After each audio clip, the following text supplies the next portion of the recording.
Welcome to the Fortunate Events podcast series, where we engage in insightful conversations with leading industry practitioners, pioneers, and visionaries who are at the forefront of transformation and innovation. Our platform is dedicated to exploring the latest business models, technological frameworks, and strategic architectures that are shaping the future of industries. Through these discussions, we aim to provide our listeners with a nuanced and informed perspective on emerging technologies and their role in driving modernization, enhancing value creation for clients, and achieving higher institutional efficiencies. Hey guys, I'm your host Shweta, Senior Content Executive at Fortunate Events. Today with us we have Mr. Osama Rawi, Managing Director of ECO. Mr. Osama, a very good evening to you and thank you for joining us on the podcast. To start off, could you please share an overview of your current role at ECO so our listeners can gain a better understanding of your work and the impact you are making in the industry? My name is Osama Rawi. I'm an engineer, graduated 1990 in Jordan, Iraq, Mhm.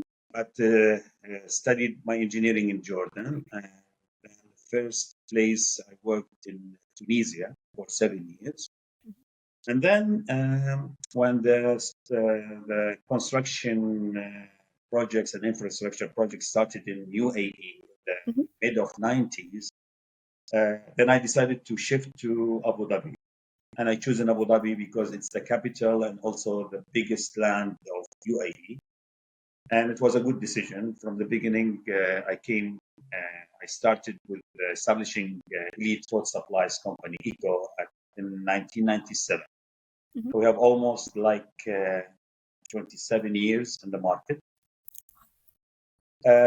And since that time, actually, ECO Has been there. growth very, very quickly, and we have a really good reputation in the market. Yeah, this is how we started.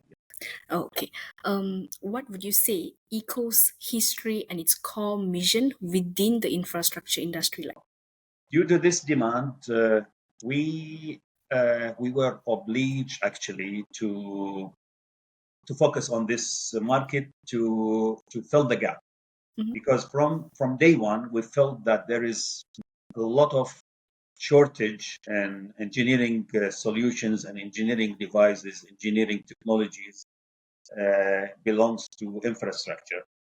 And due to our good connection with the many European companies and international companies, American companies, this give us a really advantage in the market, and to put these technologies in the specification and in the market. And we started with this business since that day. It wasn't easy, of course, because to bring in new technologies to any country, It's hard, yeah. it's very hard, and Yeah. people need to investigate and check if this is Mm. really the best in the market, Mm. durable for our condition, Mm. aggressive condition. UAE and GCC is really a very aggressive condition.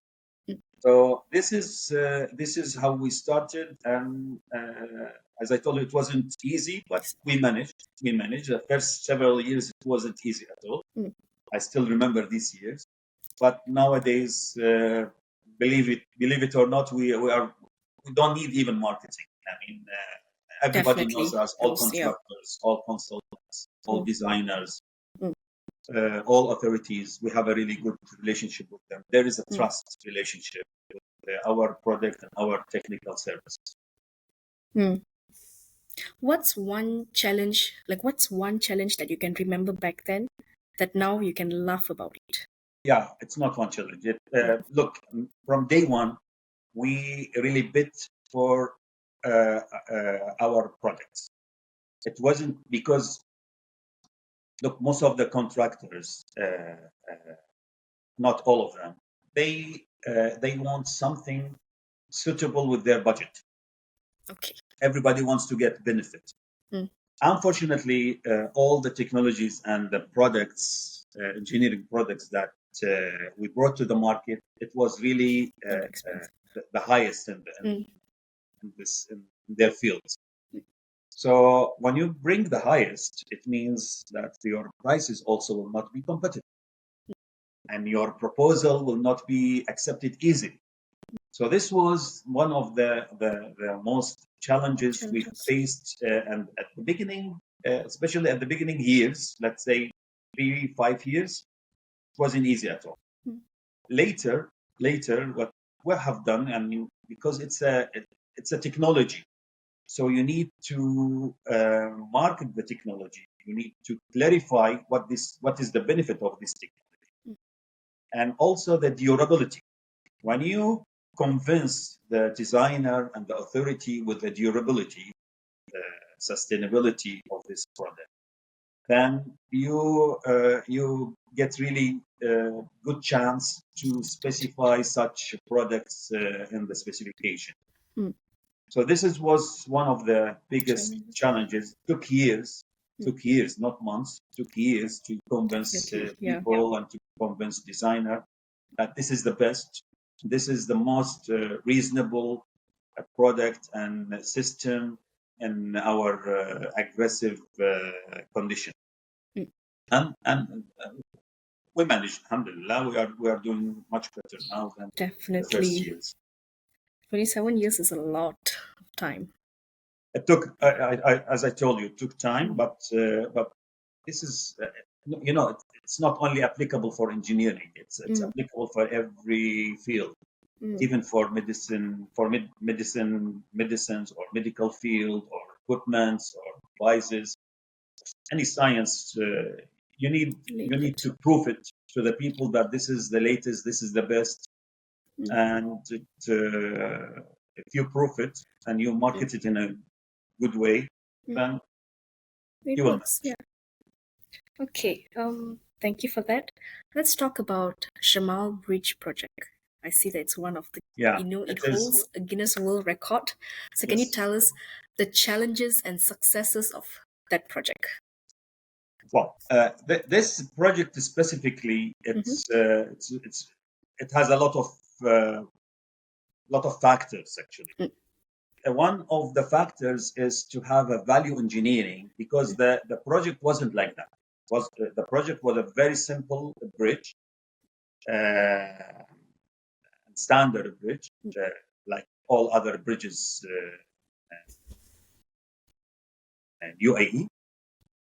Uh, it's a flyover connecting left and right of Sheikh Mohammed bin Zayed Road Mm. and Ras Al Khaimah. So the existing design was, as I told you, standard bridge. The challenge was to convince the client and the designer to go for a new technology, which has never happened before never installed before in UAE. This technology. Mm-hmm. It's called corrugated steel arch bridges. So it's an arch, but not concrete arch. It's with a plate, Mm-hmm. and these plates coming pieces, and you have to bolt it and build the first ring, and then you connect all together to make it a complete arch bridge. So to convince everybody about that took a really time, took a lot of efforts. We proved it. We put sensors also to prove that this will be stable bridge also. Mm-hmm. And the good thing of it, it's a Guinness record. So it will be the biggest corrugated steel bridge in the world. Yeah. The biggest at that time, it was 2019. The biggest at that time, it was around 24 meters span, and we reached for this one almost 33 meters span. Until now, it is actually the I biggest. see. Till now, it's the biggest. Wow. Nobody beat this number until now. And we are really proud of it because we were Mm-hmm. part of it.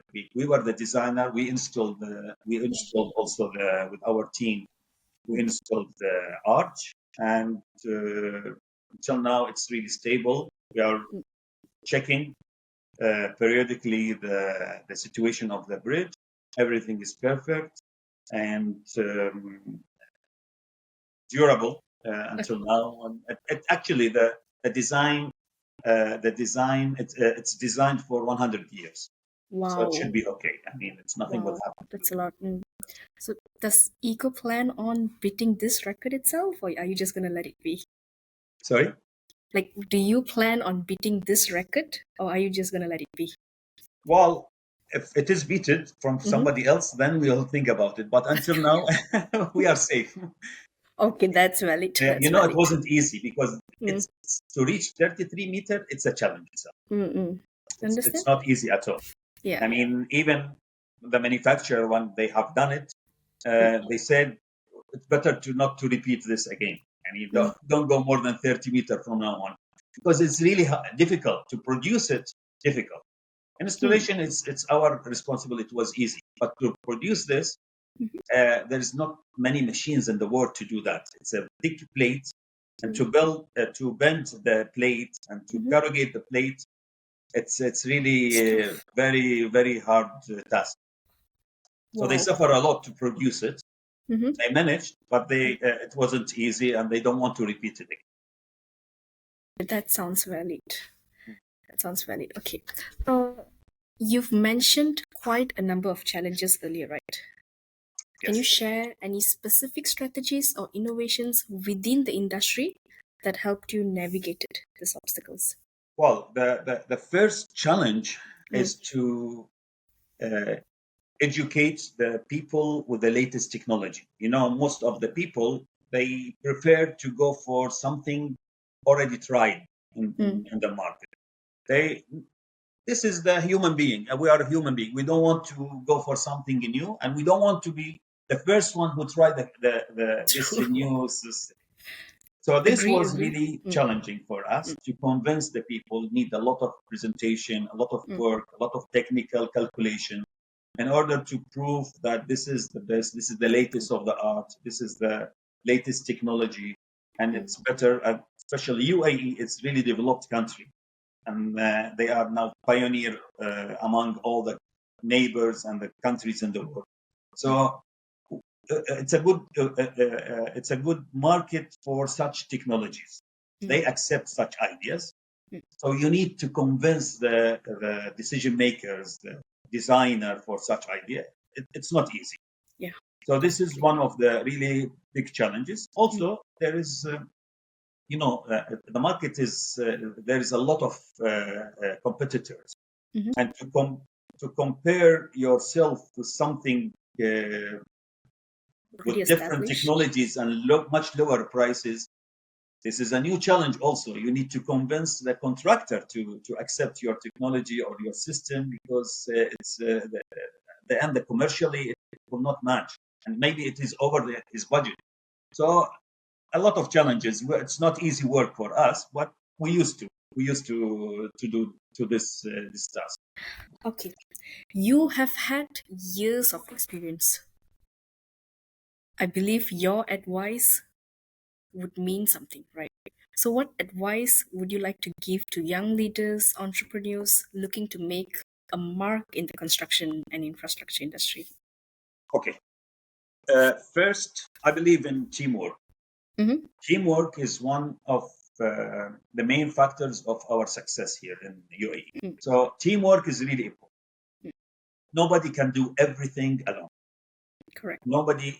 Everybody has a task, and if we work as a teamwork, and everybody has specific tasks to complete each other, this is the really main factor of success of any story. So I believe in teamwork. I trust our team really highly. Also the intention. If you have a really good intention to develop yourself and at the end develop the country that you are working for, believe me, things will go very smooth. So we have this intention in our plans, in our also hearts. We have a really selected team, trained and teamwork, supporting each other. No, we don't have competition in it. Frankly saying, we don't have any competition. Everybody has a unique task and complete the other task, and that's why we are like a football team. I see. You guys complement each other instead of competing with each other. Thank you. It was nice talking to you. I will see you real soon. Okay. Thank you. Bye bye.